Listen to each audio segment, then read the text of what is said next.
This week, a complete summary rundown of everything that's happened in the past 5 days in the very complicated Brittany Higgins story.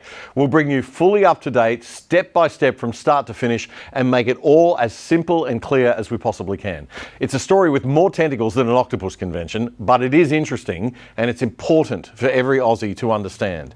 Also, Queensland researchers have made a big breakthrough in understanding how spike proteins from viruses affect the brain. And What is a Woman? The documentary that caused a Twitter meltdown.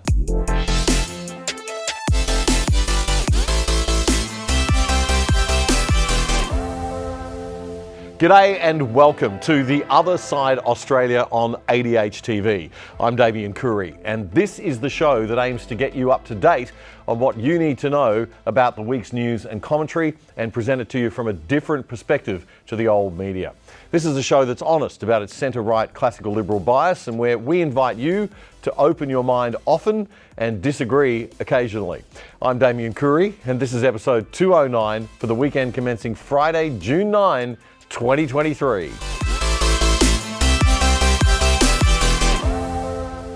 First tonight, a big research breakthrough at an Australian university that's just been announced could help the world's understanding of long COVID and other post-viral syndromes that affect people's brain and nervous systems and neurological systems. Researchers at the University of Queensland have discovered that viruses like the one that causes COVID, that's SARS-CoV-2, can cause brain cells to fuse together, initiating malfunctions that lead to chronic neurological symptoms. Professor Massimo Hilliard and Dr. Ramon Martinez-Marmol from the Queensland Brain Institute have explored how viruses alter the function of the nervous system. The virus that causes COVID has been detected in the brains of people with long COVID months after their initial infection. The researchers discovered that COVID-19 causes neurons to undergo a cell fusion process, which has never been seen before. Professor Hilliard said that, quote, after neuronal infection with SARS-CoV-2, the spike S protein becomes present in neurons. And once neurons fuse, they don't die. They either start firing synchronously or they stop functioning altogether. As an analogy, he said it's like wires connecting switches to the lights in a kitchen and a bathroom. Once fusion takes place, each switch either turns on both the kitchen and bathroom lights at the same time, or neither of them. And that is bad news for the healthy, independent functioning of the two circuits separately. In the current understanding of what happens when a virus enters the brain, there are two possible outcomes: either cell death, it kills the cells, or inflammation. But now this research has shown a third possible outcome, which is this neuronal fusion. So lots of viruses cause cell fusion in other tissues, but also infect the nervous system and could be causing the same problem there. Some of those viruses that could be doing this include HIV, rabies, Japanese encephalitis, measles, herpes simplex virus, the cold sore virus, and Zika virus. This research reveals an entirely new mechanism for the neurological events that happen during a viral infection, which the doctors say is potentially a major cause of post-viral neurological diseases and clinical symptoms that are still pretty much unexplored. Now, the obvious question I know a lot of you will be asking right now is, well, if the spike protein from the COVID SARS-CoV-2 virus can do that to the brain, what could the spike protein from the mRNA vaccines do to the brain? I did put this question to the Institute just before recording time today, but the researchers declined to comment, saying that that was outside the scope of this study and outside their area of expertise. So that's fair enough. It might be a bit of a big leap to make to even ask that question. I don't know. I'm not a biochemist, but we'll try to follow up with other experts in coming weeks and we will let you know what we find out. But discoveries like this, though amazing and could lead to a lot of cures for a lot of things, they do remind us how little science actually does understand yet. And while we should applaud advances in science and the miracle of vaccines generally, we should never mandate any kind of medicine or treatment, especially when the technology and science is new in that area. What does it mean to be a man these days? One thing is for sure, it's not what radical feminists would have us believe it is. The old cliche and unproven pop psychology lie that if men just let all their feelings out and showed their emotions, everything would be better in the world, has been dominant in Western society for decades now. But letting your life be run by your feelings is the antithesis of traditional masculinity. In nature, there's a balance to be struck between the masculine and the feminine. It's an idea you'll find in almost every religion and philosophy known to man. Too much bravado and arrogance and action, and you got trouble. But too much sensitivity, endless self-absorption and inaction, and you've probably got just as much trouble. Maybe that's why the Creator, or if you're not a believer in a creator, just good old Mother Nature, set us up with two genders in the first place, to work in harmony with each other, to balance each other out and support each other. Nowadays, the Western world can't even define what a woman is, as the movie from the Daily Wire's Matt Walsh reminds us. It's become one of the most widely watched documentaries in years. What is a woman? Can you tell me that? Well, you're at the Women's March. You must have some idea. Please, if one person could tell me what a woman is. You are not here for women. We ask you to leave. What is that? I'm a husband. I'm a father of 4. I host a talk show. I give speeches. I write books. I like to make sense of things. A woman is not anything in particular. There is not one particular thing. It could be many things to many people. Some women have penises, right? Some men have vaginas. I like scented candles, and I've watched Sex and the City. Yeah. How do I know if I'm a woman? That's a great question. You're not a scientist. You're not a gender studies major. No. How do you know that you're a man? I guess because I got a dick. Can a man become a woman? I'm not a woman, so I can't really answer that. Women only know what women are. Are you a cat? No. Can you tell me what a cat is? You want to tell us what a woman is? I'm a biological woman that medically transitioned to appear like a male. I will never be a man. And so they go on the internet and they're told that all of their problems will be solved if they become a man. So you worry that there could be a sort of social contagion element of this? A teeny tiny bit, maybe. It got me at 42. Your child doesn't have a chance. And you're affirming it with hormones that have never been used in this way. Puberty blockers, which are completely reversible. Completely reversible. One of the drugs used is Lupron, right? Which has actually been used to chemically castrate sex offenders. You know what? I'm not sure that we should continue with this interview. So you don't want to talk about the drugs that you give to kids, or? How can they be removing the healthy breasts of 15-year-old girls? There are masculine girls. There are feminine boys. What are we going to do about that? Carve them up? How can this whole thing be happening, Matt? I wanted us to have a safe place to be able to talk about this. Part of me wants to ask why you care so much. I care about the truth. I care about children. I care about the women who are having their opportunities stolen from them. Is it transphobic to tell the truth? The interview's over. Let's turn off the cameras. Excuse me, They're fair. I just wanted to know, what is a woman? and you're not gonna find out. Based on what I'm saying, would you ever want to move to America? They say no, never.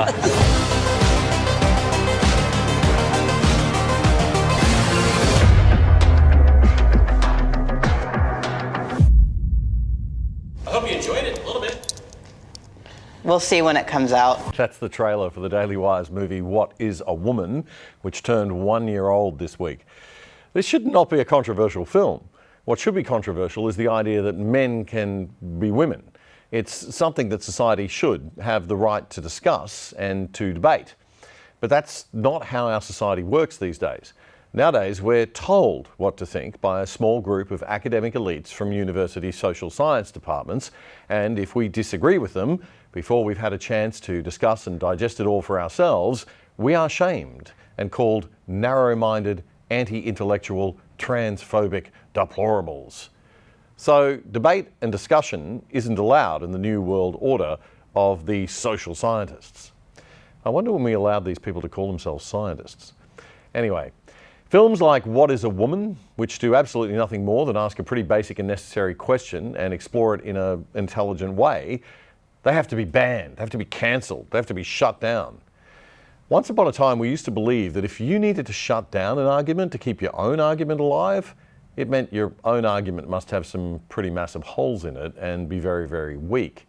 And maybe that's why they don't even want this film seen. Up until now, The film has only been available behind a paywall on the Daily Wire platform, but as an anniversary celebration and to help Twitter launch its new capability of screening longer form content, the Daily Wire and Twitter decided to offer the movie up for free to watch for a day on Twitter Spaces. The Daily Wire team thought that with Twitter's recent commitments to free speech, it'd be the perfect place to distribute the film and drive the conversation forward. Daily Wire is an American classical liberal TV platform like ADH, co-founded by commentator Ben Shapiro and a guy named Jeremy Bowering.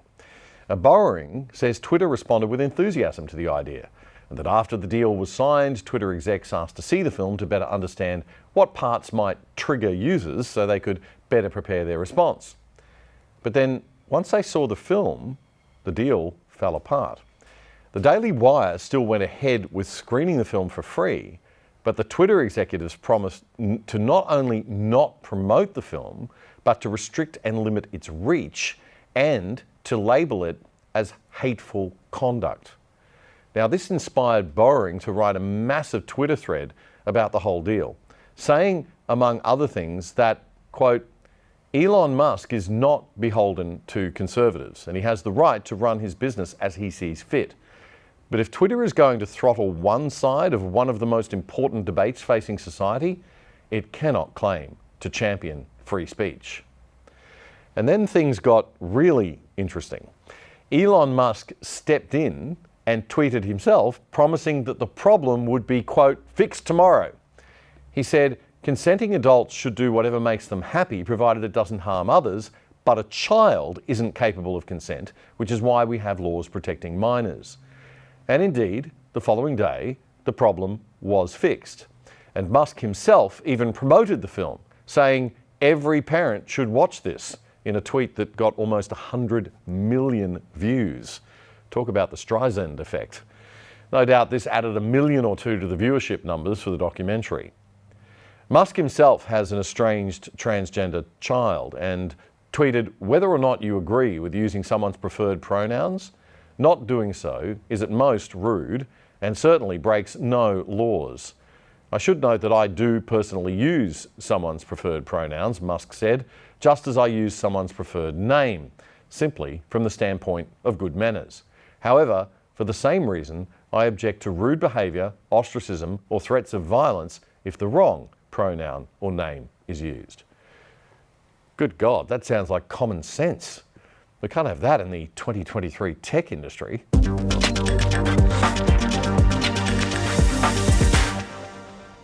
Well, unless you've been living under a rock this week, and that's not such a bad option these days, and full credit to you if you have been, you'd know by now that Bruce Lehrmann, the man who was accused of raping Brittany Higgins in March 2019 at Parliament House in Canberra, has fought back hard against the horrible allegations made against him and spoken publicly for the first time. You know that there is nothing out of bounds here, don't you? I do. Everything's on the table. Ask me anything. There's no question off limits. Go for it. But you're also aware that you could come out the end of this looking worse instead of better. Sure. I'm not after supporters. But I just want the facts to be told. But why take that risk? As I said, I'm not interested in supporters. I want the public to know the truth of the matter.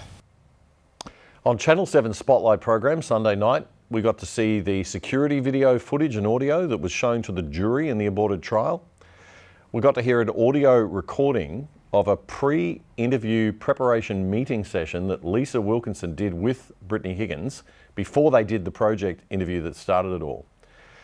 Bruce Lehrmann has a number of defamation suits underway at the moment, and he told Channel 7's Spotlight show that he's still considering suing Brittany Higgins directly. Well, I'm not ruling it out, but I mean, it's... But if you do that, of course, then you'd have to be up for cross-examination by her legal representatives, wouldn't you? Oh, sure. I mean, I face that at the moment with the proceedings underway in the federal court. I'm not afraid of it. I haven't ruled it out, but I'm cognizant of the fact that, you know... That what? It's not a good look? Well, it's not a good look. You kick someone when they're down, and, you know, I have some sympathy for her because she's obviously got people around her who are not considering... They're not there for her. They're there for their own agendas. Now, a lot has happened in the 5 or 6 days since that interview occurred, and we're going to try now to summarise everything for you from the interview, from everything that's happened in the week after that. So I hope you enjoy the ride and can stick with us through this. I'll try to make it as absolutely clear as I possibly can. But at the start of that long-awaited interview with Lehrmann, which his lawyers actually did not want him to do, Channel 7's Liam Bartlett, and we've got to give a call out and credit to the producer of that segment, that whole episode, a guy by the name of Mark Llewellyn. But Liam Bartlett wasted no time getting to the heart of the matter. Did you rape Brittany Higgins? No, I didn't. It simply didn't happen. Did you have consensual sex? No. Did you kiss her, Bruce? No. In that parliamentary office? No. I did not see her again. Were you intimate with her at all? Not one bit. Now, this saga all began with Brittany Higgins' interview with Lisa Wilkinson on Channel 10's The Project in February 2021, which was 3 months before the last federal election, and as the Liberal National Coalition government was battling a narrative that it and then Prime Minister Scott Morrison had a women problem. This was almost 2 years after March 23, 2019, the night in which Higgins alleges she was raped by Lehrmann. The first thing that sort of awoke me was I was in a pain. My leg was kind of being crushed. The senior staffer was on top of me. He was clearly almost finished. Sorry, was there sexual intercourse going on? Yeah, I woke up mid-rape, essentially.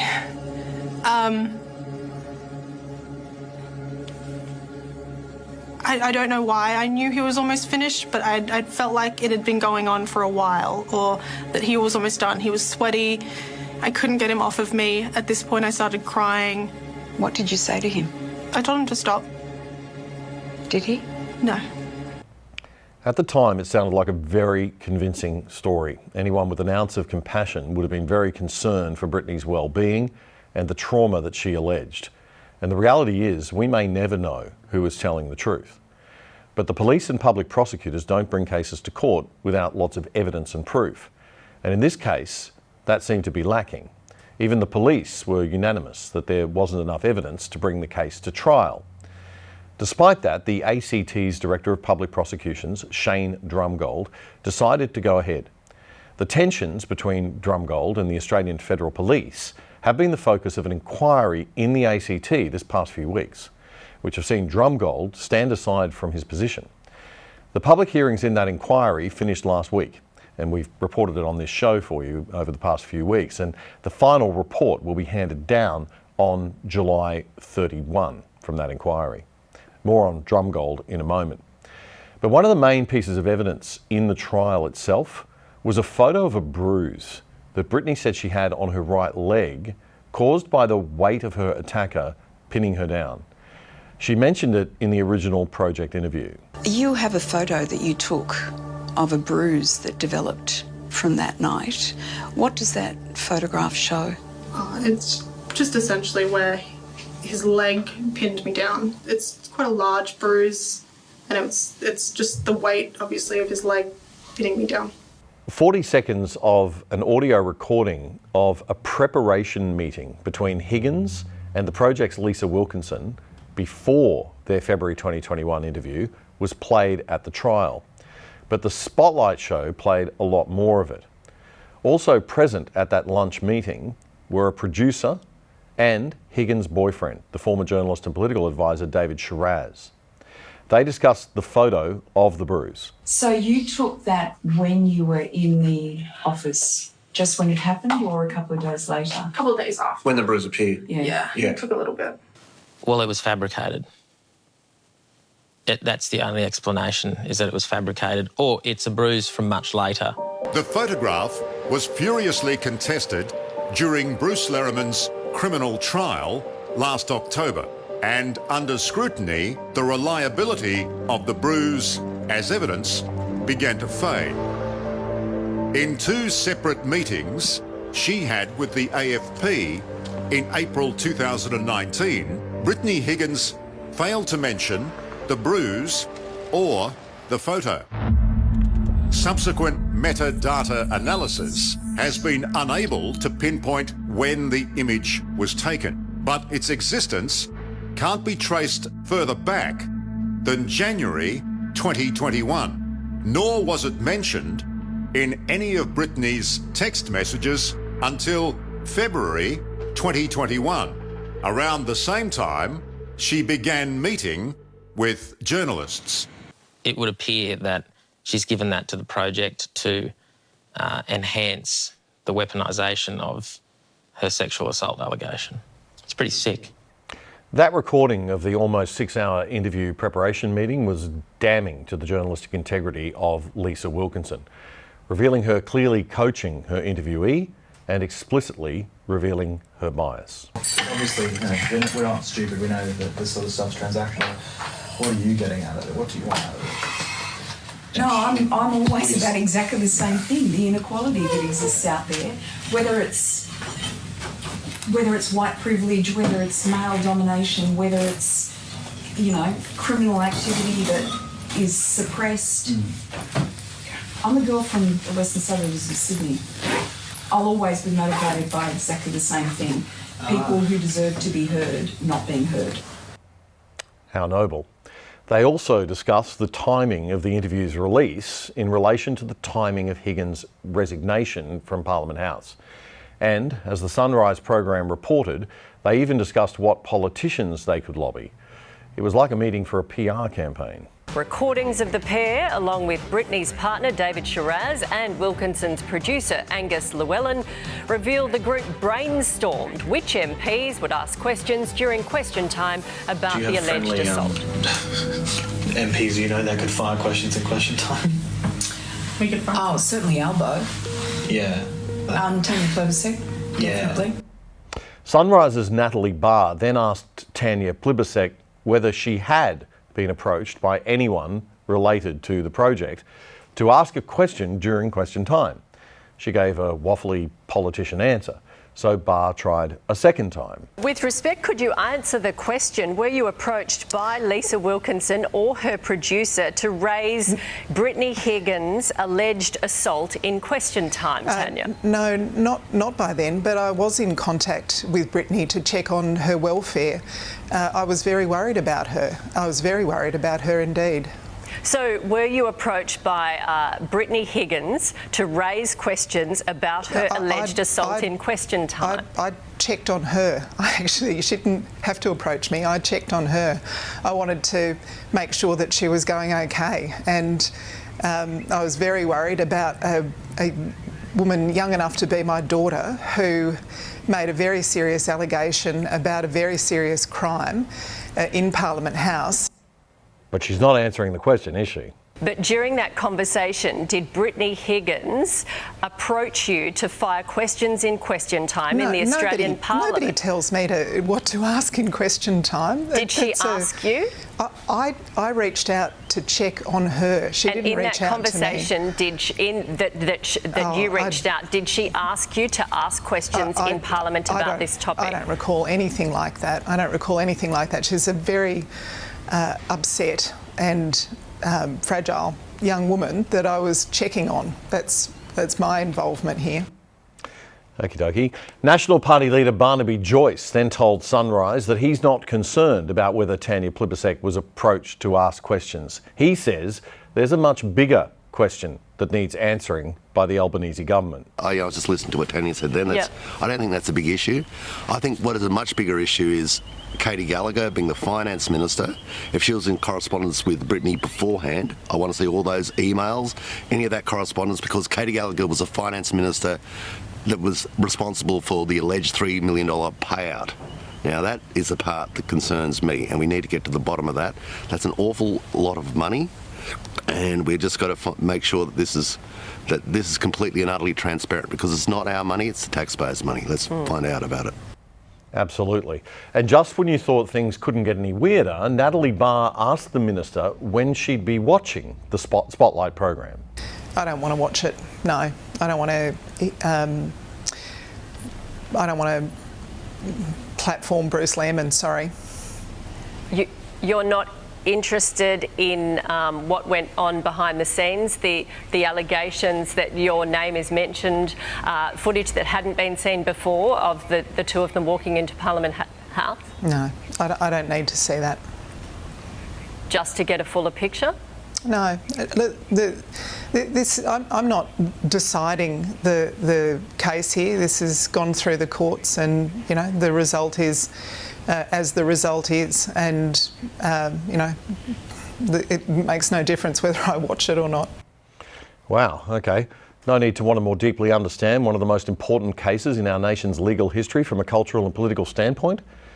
A case that is at the centre of an inquiry into the capital's criminal justice system. I'm sorry, but in my humble opinion, that is negligence of duty at a level we simply should not tolerate from a senior member of the Australian government. Meantime, in an editorial in the Australian newspaper this week, Janet Albrechtsen says Wilkinson must hand back her Logie Award she won for her reporting on this story. As if anyone cares about Logies anymore. Albrechtsen says it wasn't just the shameless wargaming that went on at the meeting that's so bad, but what is equally troubling is how Wilkinson assumes the role of Me Too maestro. The 10 Network celebrity can be heard helping Higgins frame her story, suggesting angles and words, and making nasty and uncorroborated judgments about Higgins' former boss, former Defence Minister, Linda Reynolds.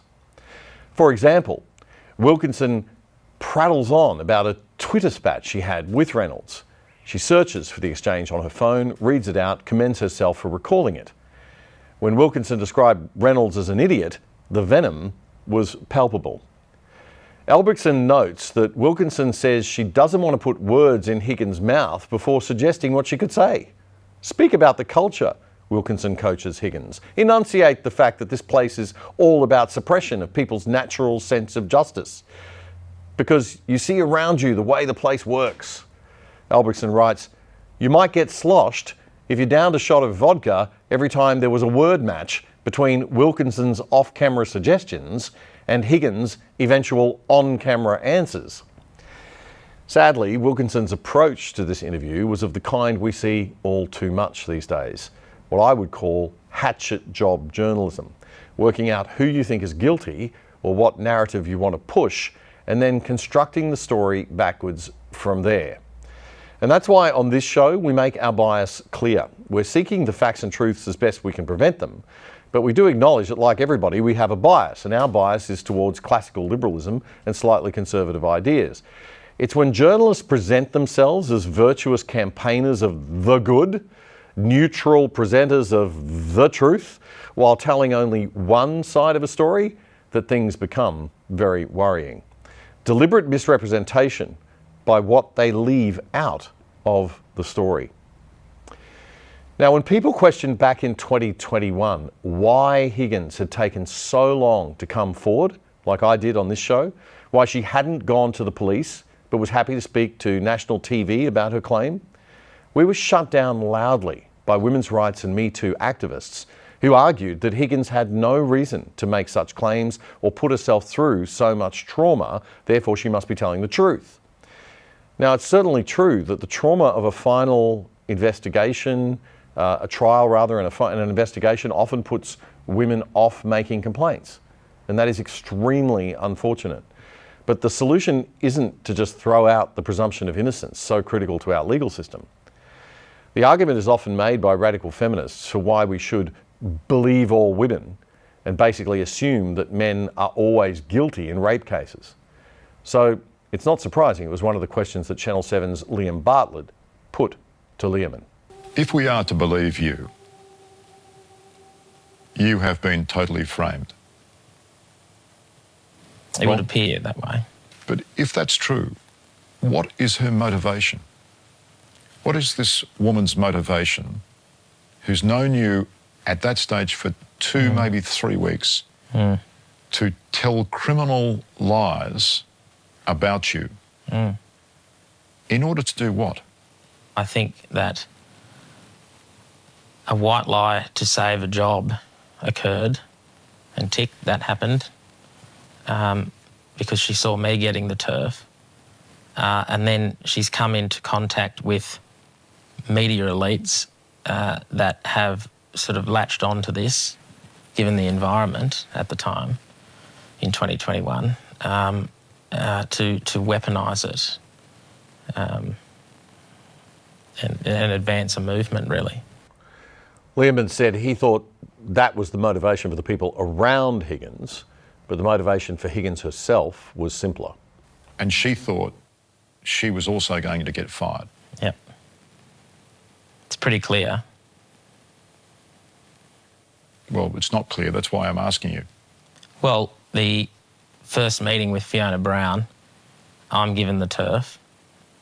There's a period of 2 or 3 hours of seeing me pack up my boxes and my desk. She's called in for a please explain. There's no mention of a sexual assault in that first meeting with Fiona Brown. And a second meeting with Fiona Brown occurs. She's given an opportunity to sign the code of conduct. We're at crunch time of signing the contract for your job. And not until the very end of that second meeting was any inkling of an allegation of sexual assault. So it was clear that there was a pressure there that in order to save her dream job, as she told the project, she needed to ensure that it was a satisfactory sort of explanation in terms of why they're keeping her around. That's Bruce Lehrmann speaking to Channel 7's Spotlight program on Sunday night. Lehrmann told police that he needed to go back to Parliament House that night to get his keys and make notes about conversations that he'd had earlier in the evening that were relevant to the minister so that he didn't forget them. For the first time, we got to see the security footage of that night in March 2019 that was shown to the jury during the aborted trial. We also got to hear a part of the pre-interview preparation session in which Higgins explains why she went back to the house with Lehrmann. Like, it was weird. It was like midnight or 1 a.m.-ish. And I was like, oh, okay, I guess I'm now coming to Parliament House with you. From my recollection, she had told me that she also needed to go back to Parliament House. And I thought I was being a gentleman in assisting her to do that in sharing an Uber. But if you were being a real gentleman, when she got in the Uber, you would have suggested, look, why don't you just keep going and use the Uber and go home? But she didn't tell me she needed to go home. She told me she also had to go to Parliament. I'm looking now. Thanks. I remember him just saying, just shushing me through security. Why did he tell you to be quiet? I think on the basis that I was very visually and I was very visually drunk, and I think it was an issue. Why would they let a very, very drunk girl in a cocktail dress into Parliament House at 1 o'clock in the morning? This is the actual security vision from the night. So it was clear to the security guards that you were drunk? Yeah, very much so. She did not appear to be heavily intoxicated whatsoever.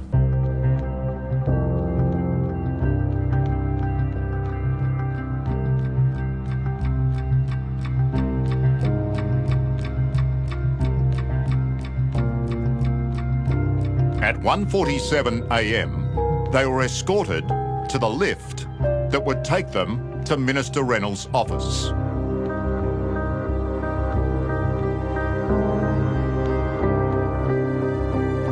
What happened in the following 40 minutes is fiercely disputed.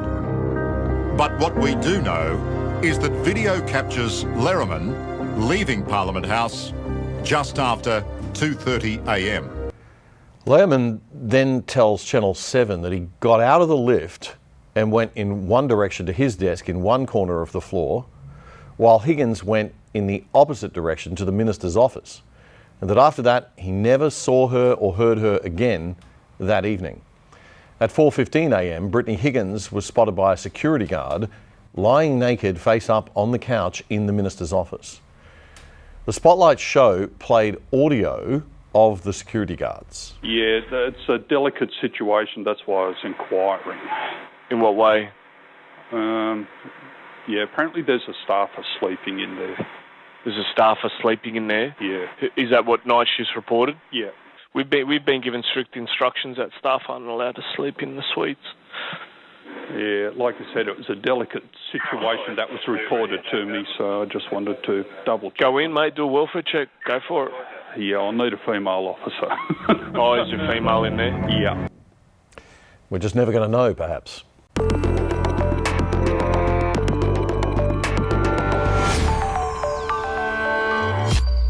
Now, much was said about Brittany Higgins' mental health and well-being during this ordeal, and if her allegation is true, this whole thing was no doubt very, very difficult for her. But if Tanya Plibersek could be bothered to care about any of the younger male staffers at Parliament House as much as the female ones, she'd watch the Spotlight show and learn about the toll this case took on him too. The show gave some insight into Lehrmann's background. He was born in Texas, and his American father, Bob, died when he was just 18 months old. Bob Lehrmann's body was found by his wife, Lyndon. After the funeral, she decided to return to Australia to raise Bruce and his younger sister, Bobby, in Toowoomba, in Queensland. So your mum's brought you up single-handedly? Yeah, on social security. Well, this must have devastated her. Yeah. Because you've gone one step further, haven't you? I mean, you've dipped into her super. Yep. She's got no money, and I don't have any money. My uncle, who's been a father figure for me, he every Saturday he tries to win on the horses, and if he has a big win, he'll throw me some cash here and there and keep me afloat. So it's been very tough. Lehrmann laughed at the way that Twitterati tried to paint a picture of him as a privileged young Liberal type after the news of the allegations blew up, and he insisted that he's not trying to profit from it all now. I'm not trying to be a millionaire out of this in any way. In fact, the opposite. I'm trying to pay my lawyers. I'm trying to pay back my mum and my uncle and others who have supported me, but I'm not seeking mansions or a celebrity lifestyle on the other side of this. Liam Bartlett then asked Lehrmann if he ends up with millions in the bank after all of this, would you think it was all worth it? No, because I don't want to be known as the guy who could have, would have allegedly raped Brittany Higgins, and that's a tag that's out there now, and I don't have the court system to remove that tag anymore. Lehrmann saved his harshest words for the ACT's Director of Public Prosecutions, Shane Drumgold, for bringing the case against him despite the police saying that they didn't have enough evidence for a conviction. And it was this widely criticised statement from Drumgold after the trial was aborted last October that angered Lehrmann the most. I've made the difficult decision that it is no longer in the public interest to pursue a prosecution. The Director of Public Prosecutions has dropped the rape charge, saying the ongoing trauma posed a significant and unacceptable risk to Brittany Higgins' life. There was a reasonable prospect of conviction, and this is a view that I still hold today. Ouch. As we've reported on this show for the past 3 weeks, the ACT inquiry into the handling of this case, an inquiry that was brought on by Shane Drumgold himself, led him to temporarily stepping aside from his position. There was some pretty strong evidence at that inquiry critical of Drumgold, particularly for making that statement. And the inquiry chairman, Walter Sofronoff, KC, will hand down his report on July 31. He took my opportunity for a not guilty verdict away from me, but he then told Australia, oh, I still could have won it. What the f***? Yes, what the absolute bleep. Lehrmann spoke for the first time about the impact the allegations had on him following the Project interview. Yeah, I'd made arrangements to go. Mum was going to be okay. She'd get my superannuation, and You're telling me you were suicidal? Yeah, for a little while there in the start of 2021. I'd actually even worked out the St Leonard's train station. I was just going to go.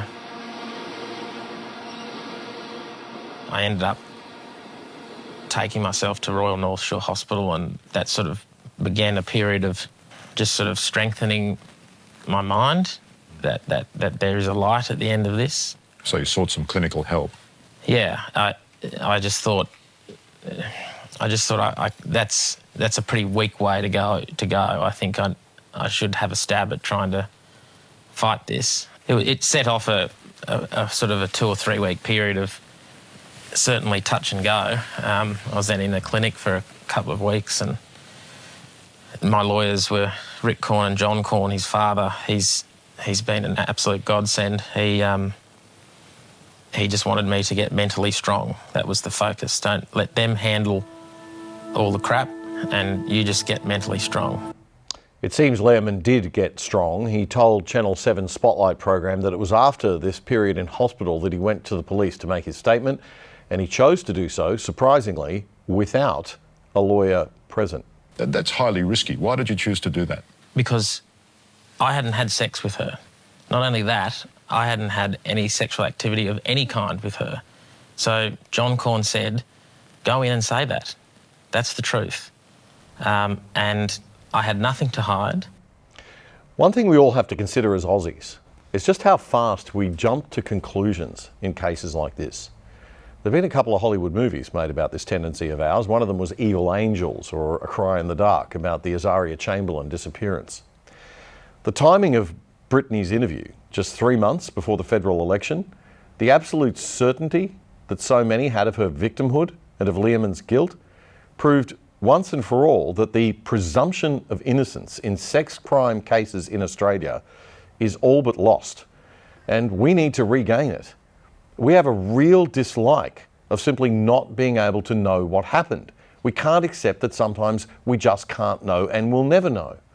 But we need to learn how to do that if we're going to be responsible citizens. Brittany Higgins' appearance at the Women's Justice March on March 15, 2021 was part of yet another witch hunt frenzy of rash judgment and pitchfork justice, this time directed significantly at ScoMo the insensitive. So, in being asked to address you all here today, I called Brittany and asked her if there was anything she would like me to say on her behalf.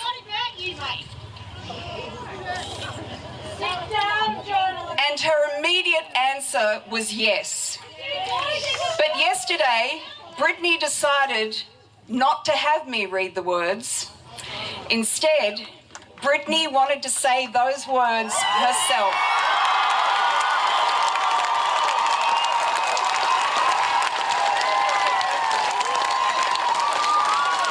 In person, right here on this stage. So, ladies and gentlemen, it is my enormous honour to introduce to you all one of the most courageous women I know, Miss Brittany Higgins. With pitchforks pointed firmly at him and feeling the wrath of the mob and the election looming fast, ScoMo and Elbow made the terrible faux pas of pretty much confirming Lehrmann's guilt by apologising to Higgins during a parliamentary sitting. I want to acknowledge Ms Brittany Higgins, whose experience and, more importantly, courage is the reason why we are all here today, and I want to thank her for that. I am sorry. We are sorry. I'm sorry to Ms Higgins for the terrible things that took place here. And the place that should have been a place of safety and contribution turned out to be a nightmare. I also acknowledge particularly the women who bravely stood up and called out a culture of mistreatment that brought this issue into the light. And I particularly pay tribute to the courage of Brittany Higgins, who's with us today. You have torn through a silence that has acted as the life support system for the most odious of status quos. To describe your experiences is to relive them. I say to everyone who took part, that took a level of courage that you should never have needed to show. But you did, and we thank you for it. We definitely need to do something about keeping politics separate from our criminal justice system in this country.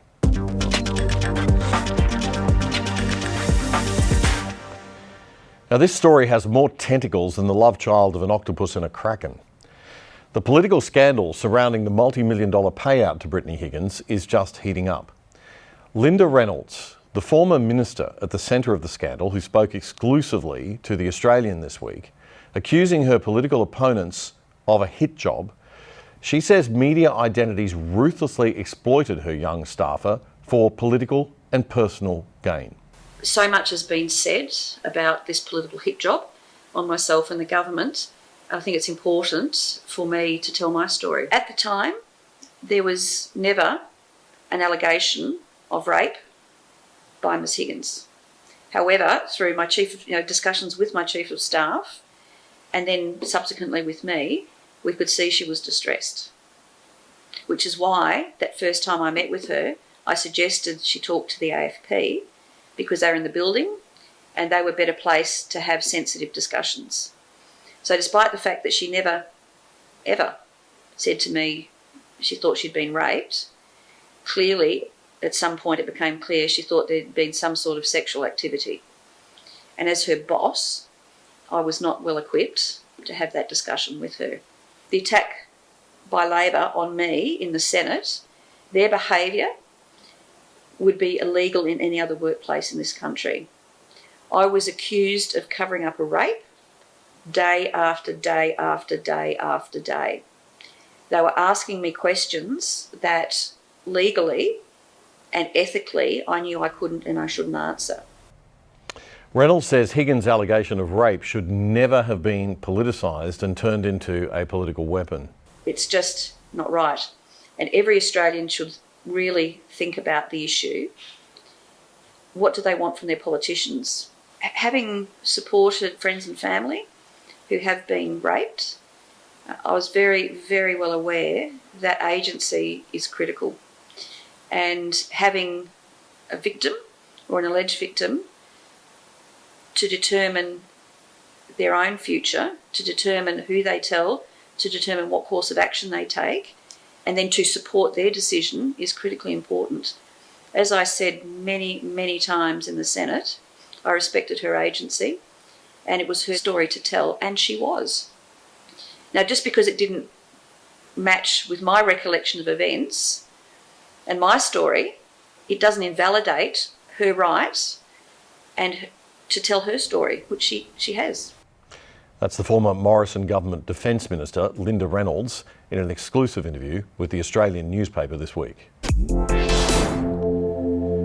Okay, now the last leg of our complete wrap on the Lehrmann-Higgins story and all of its tentacles this past 6 days.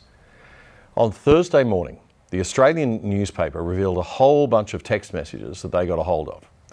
These were provided by Brittany Higgins to the police during the criminal investigation. The texts suggest that the Labor Party's Katy Gallagher was tipped off about Brittany Higgins' rape allegation before the story broke with the Project interview.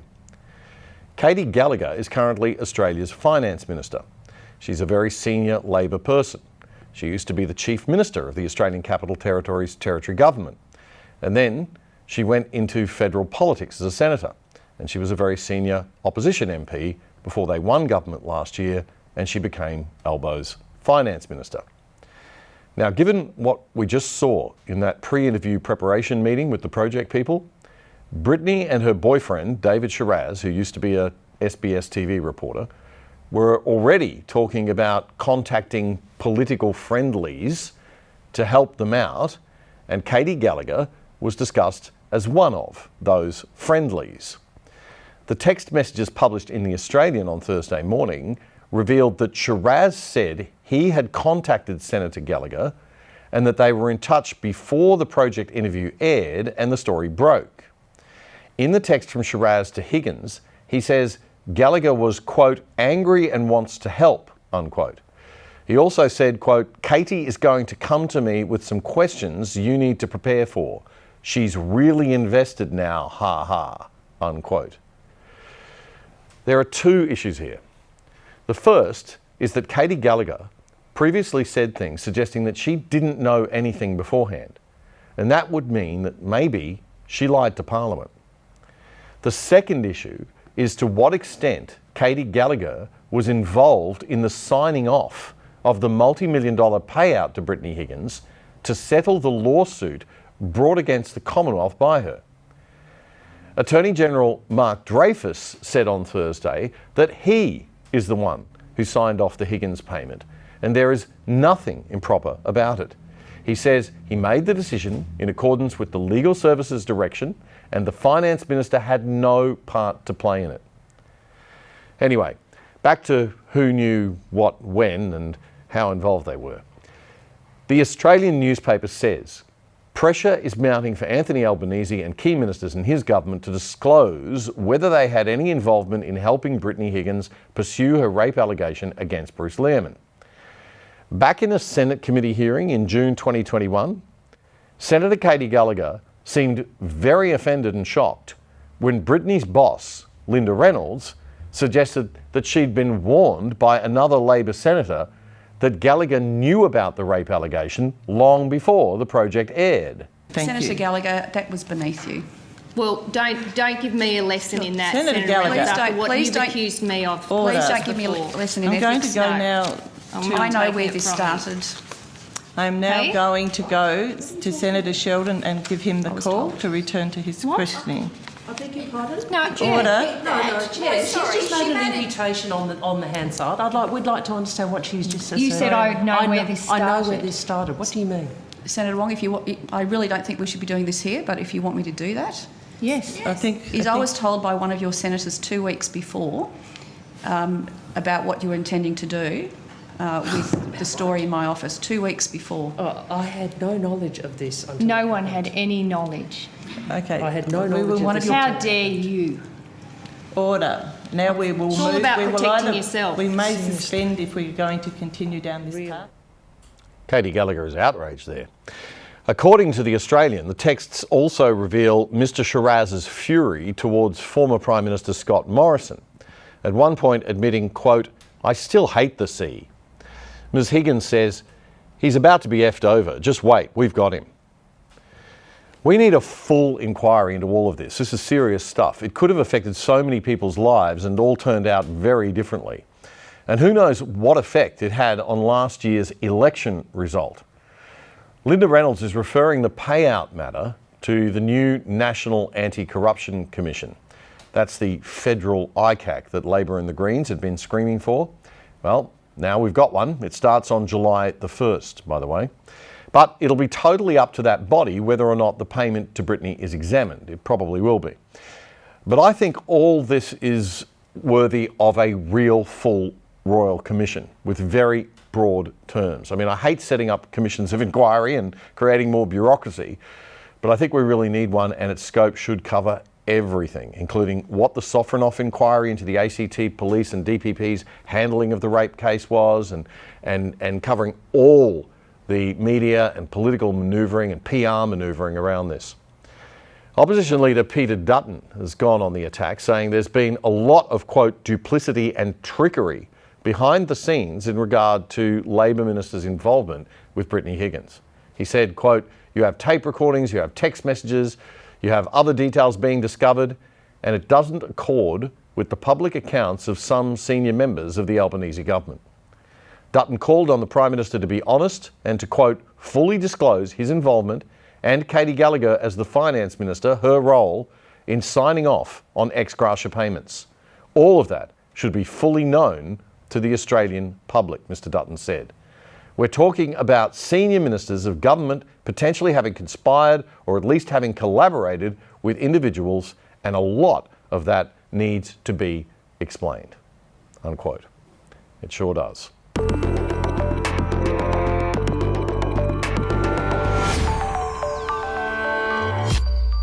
So, on to other things, please. Apparently, those of us who question the idea of the voice to Parliament, apart from being racists who should just shut up, apparently we are also making things up when we say that the voice is going to create division. That's the latest accusation as this debate continues to divide the nation. Wait, hang on. Never mind. This week, the good people over at Milk Bar TV podcast have put together a little video about how clearly The Voice has been explained by those who'd like us to vote for it. It's very clear, and I don't know what you're all complaining about. You're The Voice. Try and understand it. I don't know if you've come across this as well, but just regular people you speak to, a lot of them just don't understand what this concept is. It is going to be a body that we will consult with, you and everyone else, on what it will look like and how it will operate. That is not the decision of politicians. This is something for you and the Australian people. Excuse me, Linda, the one thing that the Prime Minister has made very clear is that it will be a decision for politicians as to what the voice, the body looks like, how it is structured. This is the biggest change proposed to the Australian Constitution since Federation, and the Prime Minister can't answer the basic questions in relation to how it will apply, how it will work. The method of the way that the voice will work has not yet been determined. Well, because it will be determined by legislation once the Constitution is amended. Well, the way that our Constitution works, David, is that you have the principles of the way that our Constitution, our nation's birth certificate operate. And because the Parliament will remain Prime, there isn't actually even a recognition of the position of Prime Minister in the Constitution at the moment. The Parliament will determine from time to time the nature of the voice to Parliament. So it's a simple proposition. Is this something you can imagine a voice providing advice on, and would a voice provide advice to the Greens as they would the government, or is it purely for legislation like this? How would that work? Of all the very strange questions I've been asked about the voice, that's up there. I don't support the voice, and there's many reasons why I don't. One of all is built on this falsehood that Aboriginals don't have a voice. So now part of a parliament which has quite a large share of Indigenous members and senators. Across the Parliament, I think it's 10 or 11. So, you know, we're overrepresented. Isn't that fabulous? He knows the details. They're on the website. It's the Calma Langton report as to how the voice would operate. Well, it's the key model going forward. Who will be eligible to serve on the proposed body? Again, this is part of what the discussion with the Parliament will be about should we be successful. What are the prerequisites for nomination? Again, this will be determined by the Parliament if we are successful. We have had discussions with the AFL, the NRL, etc. And here he is. How you going? I just found it interesting when Albo was on stage the other day talking about a bottom-up, not a top-down, and he said, like these people on the stage. And everyone on the stage were all public servants, were all people who have been at the top end of and running Aboriginal affairs for the last 30 years. This government has yet to demonstrate how this proposed voice will deliver practical outcomes and unite rather than drive a wedge further between Indigenous and non-Indigenous Australia. Our Constitution, as it's framed, has allowed for enormous benefits and strides when it comes to the rights of Indigenous people and changes within the broader body politic when it comes to Indigenous people. I mean, the Mabo decision went to the High Court, and the High Court ruled in favour of that claim under British law. So, I'm fairly conservative when it comes to meddling with these types of things. Is there any opportunity to ask Shaq any questions? No, no. And that's all for this week.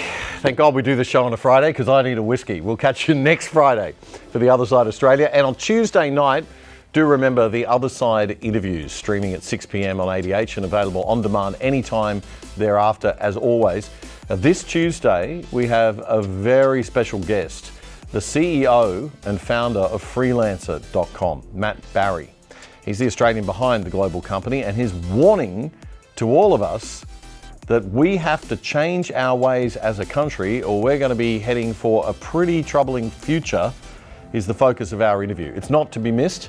If you care about Australia, that'll stream on Tuesday night at 6 p.m. and available on demand afterwards. And don't forget this show, The Other Side Australia, your weekly short-circuit summary of the news and commentary of the week, streaming every Friday night at 8 p.m. And if you like the show, remember our saying, don't just like it, share it. The independent media needs your active support to keep on doing what we're doing.